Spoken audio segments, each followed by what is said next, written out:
Dante's Boxing Nation.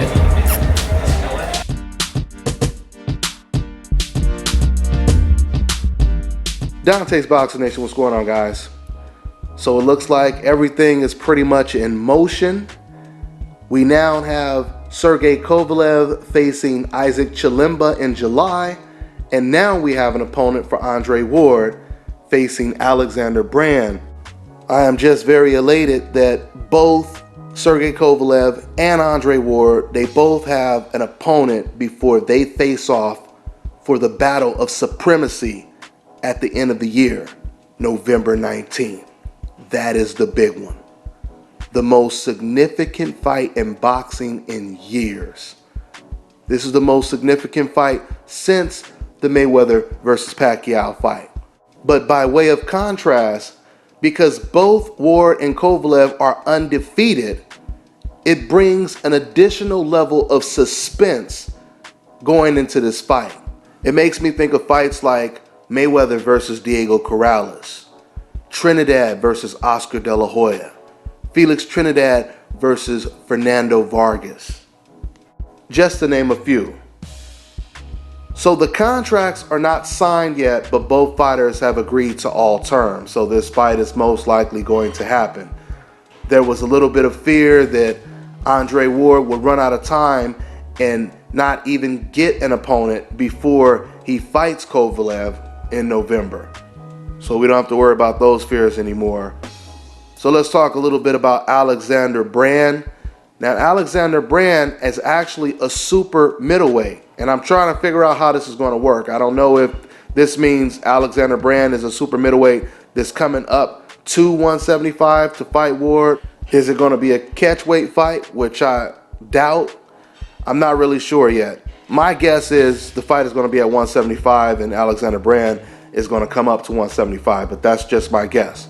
Okay? The bottom line is Andre Ward, he has his tune-up fight now, and Sergey Kovalev, he has his tune-up fight.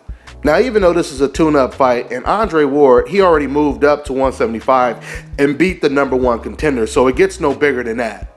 You know, even though he already beat the number one contender, there were actually bigger names that Andre Ward was trying to pursue for this tune-up bout. You know, he went after Nathan Cleverly. He and a couple other names rejected the fight. So the bottom line is, there is no way you can criticize Sergey Kovalev for fighting against Chilemba, or there's no way you can criticize Andre Ward for fighting Alexander Brand. Because if you really look, especially if you look at what Andre Ward is doing, can you name me another fighter that has done what Andre Ward is attempting to do this year? Andre Ward moved up to a higher weight class. His very first opponent was an undefeated, mandatory for Sergey Kovalev, Cuban fighter trained by Abel Sanchez. That was Andre Ward's very first opponent stepping up in weight.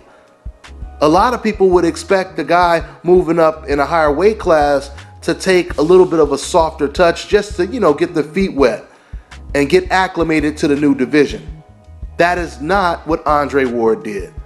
So he moves up, he beats the number one contender, knocks him down for the first time. Barrera had never been knocked down in his career before, right? And just so you guys can get an idea of how talented Barrera is, keep following Barrera's career, okay? Because when you see Barrera get big wins against other light heavyweights, then it's going to resonate. And then you guys are going to realize how good that man is, if you already don't know. I'm talking to the boxing fans who don't really follow the sport like we do. All right. So Andre Ward, he beats Sullivan Barrera. In the same year, he has a tune-up bout. Then he fights pound for pound one of the best fighters in the world, the undefeated best fighter at the light heavyweight division, Sergey Kovalev. I'm just saying, hypothetically, since Andre Ward is probably going to go into that fight as the favorite, if Andre Ward pulls off that win over Sergey Kovalev, he is a very, very strong candidate for Fighter of the Year. Wouldn't you guys agree? I mean, one more time, can you guys think of one fighter right now that can match what Andre Ward is attempting to do in 1 year? Can anyone match Andre Ward's resume for 2016, his level of opposition?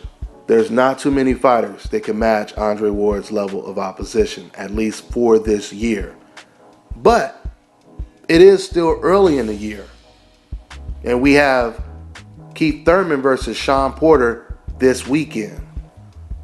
Now, for all we know, Keith Thurman, or let's just say the winner of that fight, Shawn Porter, Keith Thurman, the winner of that fight can go from winning this fight to possibly fighting Danny Garcia or Adrian Broner or whatever top fighter is at the welterweight division.